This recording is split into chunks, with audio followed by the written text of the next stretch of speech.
చిత్తూరు జిల్లా పుల్చల మండలం కల్లూరు సమీపంలోని జాతీయ రహదారిపై బుధవారం రాత్రి రోడ్డు ప్రమాదం చోటు చేసుకుంది.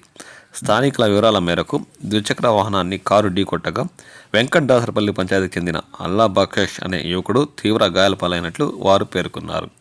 పత్తికొండ నుంచి అరుణాచలం వెళ్తున్న కారు ద్విచక్ర వాహనం ఢీకొనడంతో ఈ ప్రమాదం జరిగినట్లు సమాచారం.